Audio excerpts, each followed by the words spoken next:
Okay, we've all been there. You've got your shopping cart, your list, and then some little unplanned item just kind of jumps in. It feels like a simple moment, right? But underneath that one spontaneous decision, there's this fascinating psychological tug of war going on.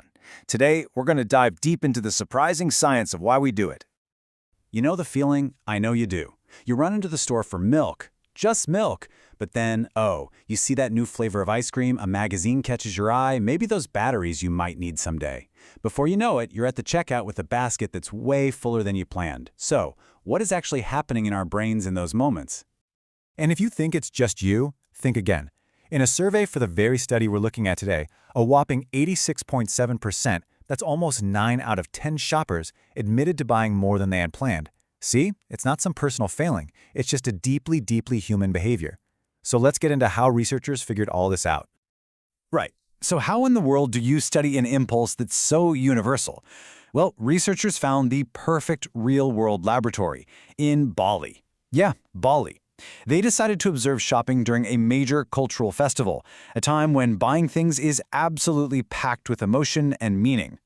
They zeroed in on a really specific group, Hindu women who were getting ready for Galungan. This is a huge religious festival there. Now, this is not your average Saturday trip to the mall, not by a long shot. This is high-stakes shopping, you know? It's filled with tradition, emotion, and a ton of things on the list. It turned out to be the perfect setting to see all these psychological forces in action. So here's the breakdown. The study looked at 250 women as they got ready for the festival. And the big question, the why, was to pinpoint the exact psychological triggers that take you from a planned shopping trip to a cart full of stuff you never intended to buy. What the researchers were testing was this really cool model for how an impulse buy actually happens. And get this, it's not just one single moment. Nope, it's more like a chain reaction with 3 very distinct parts. Let's break them down. First up, you've got this thing called hedonic shopping value. I know, it's a fancy term, but all it really means is, how much fun are you having? It's that moment when shopping stops feeling like a chore and starts feeling like pure entertainment. It's the pleasure you get from the atmosphere, from discovering new things, the whole vibe of the experience. So, that feeling of fun and enjoyment, well, that leads directly to step 2, the urge to buy impulsively. This is that jolt, that sudden, oh, I need this feeling you get when you see something. It's totally spontaneous, it's powerful, and it just seems to pop up out of nowhere. And finally, if that urge is strong enough, it leads to the action we all know so well, the actual impulsive buying. This is it. This is the moment you grab the item, put it in your cart, and head for the checkout, a lot of times without really thinking it through. So, the key takeaway here is the sequence. It's a path. The more you enjoy the experience, the more likely you are to feel that sudden urge. And the stronger that urge is, the more likely you are to actually make the purchase. It's a clear psychological domino effect.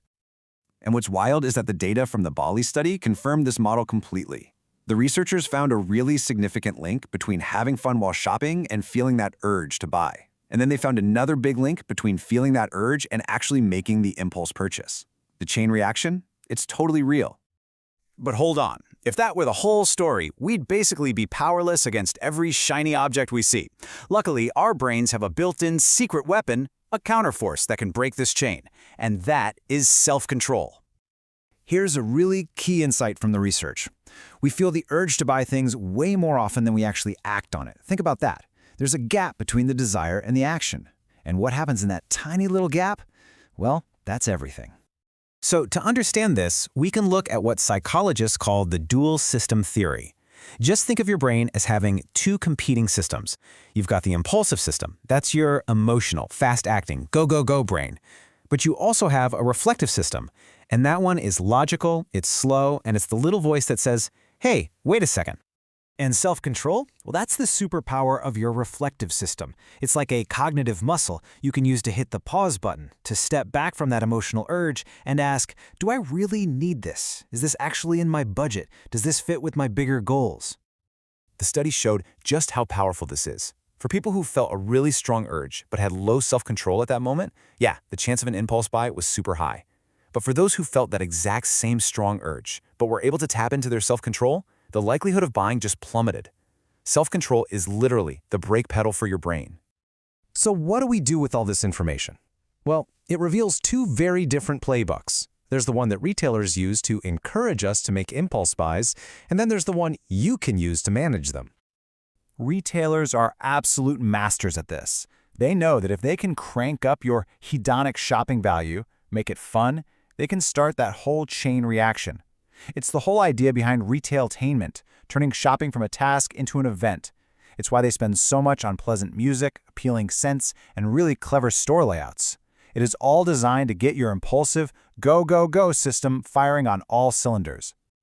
But now you have the counter playbook. You can do more than just try to resist. You can actively create friction. If you're shopping online, leave the item in your cart for an hour or even a day. If you're in a physical store, literally walk away. Do a lap around the store. That simple act of disengaging is often enough to wake up your logical, reflective brain and break the spell. And don't ever underestimate these forces. The study found that the combination of having fun while shopping and the urge to buy could explain 43.6% of all the impulse purchases. That's nearly half. It is an incredibly powerful duo. So in the end, every single purchase is a negotiation that's happening inside your head. It's a battle between the part of you that wants that immediate rush of pleasure right now and the part that's thinking about your budget, your goals, and your future. Look, knowing the science behind the impulse doesn't mean you'll never buy something on a whim ever again. But it does change the game, right?